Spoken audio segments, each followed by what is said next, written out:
A very good morning to you on this 17th day of September. If you've joined us, you have joined the fifth connection, where we are talking you through the storyline of the scriptures. And this morning's episode is the book of Ephesians. We have come to the end of chapter 3, and this morning we're going to set the stage for an entrance into chapter 4.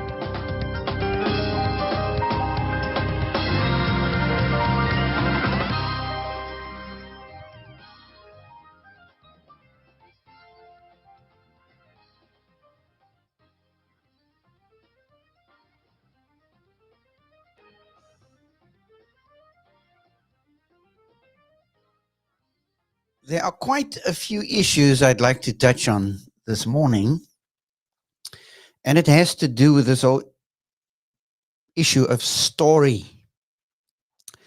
The biblical text, the script is written as an unfolding story. It starts when God began, Genesis 1, verse 1. In the ancient text, it's Bereshit bara Elohim.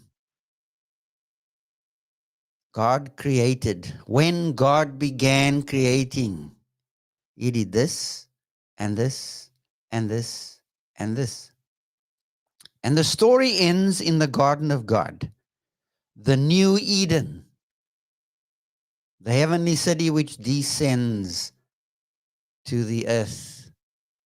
And there is entrance into that heavenly city. And everything else in between those 2 points is an unfolding story, events about people and places, about heroes and villains, about life and death, about wisdom and folly. And that's how the story goes. And the book of Ephesians is no exception. We've looked at 3 chapters in this unfolding story, what I call acts, Act 1, Act 2, Act 3. And that's just a way of emphasizing that you're busy with an unfolding story. Because you're going to see a little later how that we come at the biblical text like surgeons and not as storytellers, not as those who are engaging with a story. You see, the Bible is not written up as a debate. Because you see, a debate is extremely rivalrous, and debates are won by those who can control the map of propositions. They can control the statements, the semantically disambiguated sentences or statements. They control the propositions, the map of propositions, and they do not come to the story by attunement to the terrain. That's a very different way to attend to the story. To come to the story with high agency that is attuned to the terrain, the story that is unfolding, with all its twists and turns, with all its secrets and reveals, with all its premieres. Oh, I would love to go to a premiere because we see the unfolding story. We are the first to get there and to get a taste of what's coming down. Debates are won by controlling the map of propositions and not by careful attunement to the terrain, taking into account what is unfolding before your very gaze, before your eyes. And so across 115 verses, the story is unfolding line by line. And in the first 3 chapters, you have this unfolding assembly plan, the plan for the assembly of God, wherever it is found. We're not talking about a denominational label now. We are talking about this amoebic modality. It is alive, it is organic, it is made up of people who, incidentally, the last time I checked, are alive. Not in the fourth stage of anesthesia, I hope, but are alive and well and engaging in the unfolding story. That's chapters 1, 2, and 3. And then in 4, 5, and 6, the prompts for the assembly. How does this organism conduct its life? These 3 chapters are about how should we then live, which is a book written by my favorite late apologist or apostle to the skeptics. That's what Francis Schaeffer was called, an apostle to the skeptics. I remember as a young teenager, soaking up everything I could read by this man, because he was given to getting people to think and think carefully around the scriptures and about the scriptures. We look at the storyline here of the book of Ephesians as an unfolding story about how the assembly of God needs to play her position. The play, 4, 5, and 6. The position, 1, 2, and 3. And so when we engage with the scriptures as a story, guess what happens? We notice that the story is a script that draws us into its storyline. This script draws us in such a way so as to see what's really real. Because that's what a storyteller does.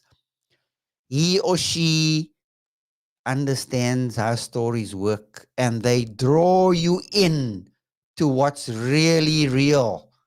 Have you watched a group of little kids listen to someone read a story with great animation? And you're shocked to see how these kids' jaws drop. Well, the last time I checked, even adults perform the same. They are entrapped. They are locked in concentration to a storyteller who is telling a story with great animation. How about starting your sermon, preacher? Next time you preach and start out, once upon a time, on a grassy moor, long, long ago. And how about ending your sermon? Happily ever after. Now you see, we think we have graduated away from stories, and yet stories still do their best thing. And so what I want to do with the time that we have left here is to talk you through some more dynamics about story as we get into the second part of mind. We all have a brain, and we are to use that piece of organic machinery, even though it's not a machine, that piece of equipment with everything it's intended for. Because our brains are hardwired for story. And that's why preachers need to be given to unfolding and unpacking the story. This particular aspect didn't dawn on me in Bible college, nor even worse in seminary or the cemetery. But it dawned on me in 1999 when I was going through a ministry crisis. It was more than a ministry crisis, it was a life crisis. Because some great transformative things were happening in my own life. As a young teacher, as a young pastor, as a young preacher. And this concept of story was what really got me unsettled, because It was like going through those two institutional training situations. The life gets beaten out of you not to view the scriptures as a story. And then it dawns on you that this is a story. I listened with great endearment just a few moments before this podcast started to a song by Andre Crouch. I heard a story of Jesus, sounded like music in my ears. And the version that I was listening to was sung by Living Sound, a gospel group that made great impact around the world when we were younger. And that story was what caught my attention in 1999. Because I started reading a whole lot of old brethren writers. And guess what? These old brethren writers were given to viewing the scriptures as an unfolding story, and something that caught my mind as I was studying the book of Romans, because that's the gospel of God's grace. And as I was moving through the chapters, I was starting to become enthralled, enamored. But more than that, struck to silence in all 11 official languages in this country. Struck to silence by how it was a story that was unfolding. And these brethren writers would talk about in Romans 6, 7, and 8, about how that God takes his people, the new Israel. Listen to me now, I'm not confused. The new Israel, the church of Jesus Christ. I'm not a supersessionist, but there's every indication that the new Israel is the church, because the new Israelite is Jesus. Because in him, every promise of God, including the promises to Israel, is yea and amen, or amen. And so in this new Israel, the promises of God are fulfilled.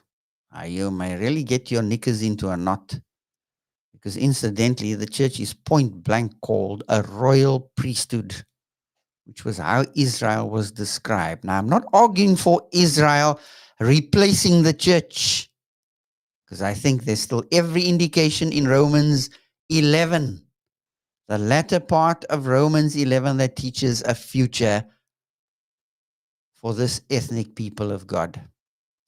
But these brethren writers would talk about God delivering the people of God, the church, from slavery into victory. Because chapter 6 of Romans 6 talks about slavery to sin. And chapter 8 talks about liberty in the spirit. And the whole Exodus story is what is reenacted in Romans 6, 7, and 8. And that was the start of the captivation of my own mind by story. Incidentally, the whole book of Romans is the reenactment of Old Testament stories. And I'll dedicate the whole podcast to that, because it is such an enamoring idea of how God uses stories and retells them and retells them and retells them. That's why the hymn writer says, tell me the old story of unseen things above, of Jesus and his glory, of Jesus and his love. Another hymn writer says, tell me the story of Jesus I long to hear, I love to hear. Scenes by the wayside, tales by the sea, stories of Jesus, tell them to me. What my life looks like inside of that flow of reality. If you're not used to stories, you're really going to struggle with this aspect of how the biblical text is written. For some of us, we think it's a debate. For others of us, we think the Bible is written up as a systematic theology, where the writer is writing the lines of the story in service to a systematic theology. That's not how the text is written. The text is written as an unfolding story because life comes at you as an unfolding story. Yes, like a runaway truck, but not in bite-sized chunks. It comes at you with life and with death and with joy and with sorrow and with meaning and often with meaninglessness. That's the flow of reality, men and women. How about it? Are you up to the second part of the unfolding of the story? I've just given you some glimpses here of what story is all about. And in succeeding episodes, I'm going to continue to unfold the book of Ephesians as an unfolding story. I trust that as you go on with your story today, as you enter back into it, because at no time do you leave it, you're constantly living out your life inside this morning as you go with God. Goodbye for now.